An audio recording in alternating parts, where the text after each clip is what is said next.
It started as a casual game among college friends in their dorm room. They had recently found an old Ouija board at a thrift shop and, fueled by curiosity and cheap beer, decided to test it. At first, the planchette barely moved, and they laughed, blaming each other for subtle nudges. But soon, the letters started forming coherent words on their own. Leave now, it spelled out. Nervous laughter filled the room, but one friend noticed something odd, a shadow lingering in the corner, completely still. As the game continued, the messages became more sinister. I am here, it spelled. That's when the whispering began. At first, it was faint, like the wind, but it gradually grew clearer, calling each of them by name. One friend tried to flip the board over to stop the game, but the shadow seemed to stretch across the walls, enveloping the room. Panic set in as objects began moving, books sliding off shelves, chairs tipping over without anyone touching them. The friends fled, leaving the board behind. They returned the next day, hoping it was just a prank or their imagination. But the shadow had left a mark, a dark, swirling smudge in the corner that no amount of cleaning could remove. Weeks later, one of them reported seeing the shadow in mirrors, always whispering. Despite moving to different cities, each claimed they could feel its presence in quiet, dark places. The friends vowed never to touch a Ouija board again. Some say curiosity is harmless, but sometimes it invites something that never lets go. This group learned the hard way. Some shadows aren't meant to be seen, they are meant to follow. A young couple, Sarah and Mark, had just bought their first home. A Victorian-style house with creaky floors and dusty corners. While exploring the attic, Sarah stumbled upon an old, ornate Ouija board tucked beneath a pile of blankets. Intrigued, they decided to try it one rainy night. As the storm raged outside, they sat on the floor, hands on the planchette, joking about contacting ghosts. At first, nothing happened. Then, slowly, the planchette began moving, spelling out cryptic words. Danger below. Curiosity overrode fear. They ventured into the basement, searching for what the board might mean. Mark pushed aside an old bookshelf and discovered a hidden door. Inside was a small room filled with decades-old dolls, their cracked faces staring blankly, and strange symbols painted in black on the walls. The air smelled of decay and dust. Suddenly, the dolls seemed different, as if they had moved.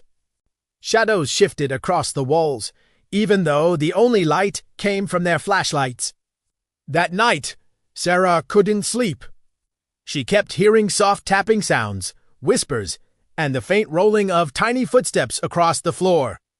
Mark tried to rationalize it, blaming the wind and old house noises, but the unsettling feeling persisted.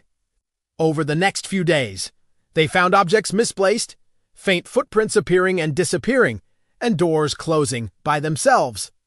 Unabitokop, Hanselit.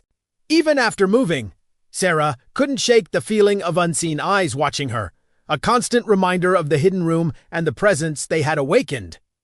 The Ouija board had opened a doorway they weren't meant to find, and some doors, once opened, can never truly be closed.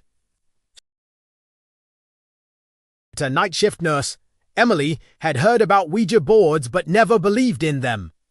One quiet evening in the staff lounge of the hospital where she worked, she decided to try it with a few co-workers. The mood was lighthearted. At first they were all joking, unsure if the board would work. They placed their fingers on the planchette and asked if anyone wanted to communicate. Slowly, it moved, spelling out a name, Margaret. At first, the messages were harmless.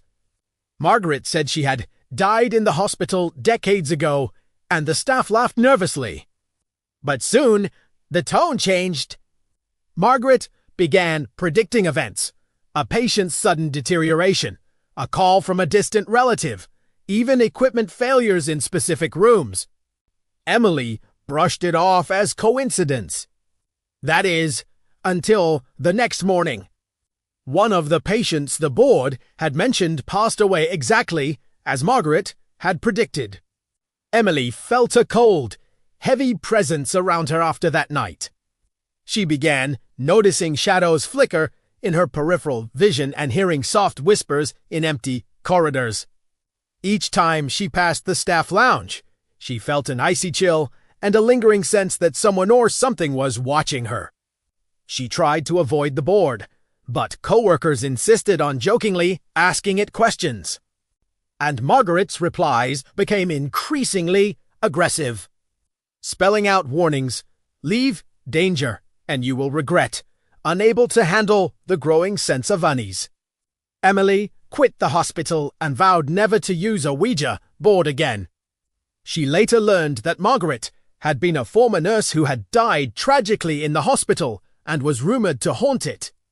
Emily realized that by attempting to communicate, she had unknowingly connected with a restless spirit that had unfinished business and perhaps a vendetta.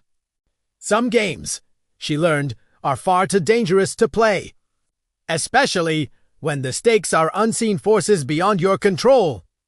Story 4. The unseen roommate college student Lily had always been curious about the supernatural.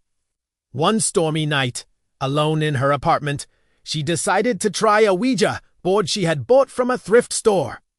She laughed nervously as her fingers touched the planchette, asking if anyone wanted to communicate.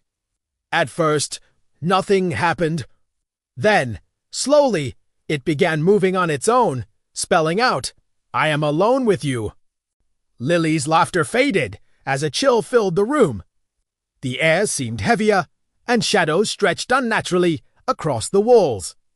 She tried to end the session, but the planchette kept moving, spelling out warnings. "Don't leave, I see you." That night, she couldn't sleep.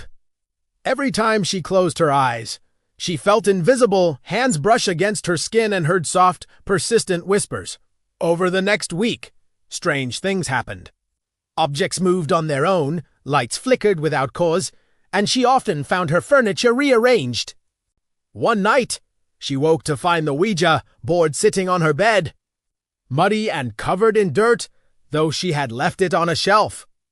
Terrified, she realized that she was no longer alone. Something had entered her home. Eventually, Lily packed up and moved, leaving the board behind. But the memories and lingering fear never left. She reported feeling watched in every new apartment, haunted by the presence she had inadvertently invited. The board, it seemed, had chosen her as a host, leaving a permanent mark.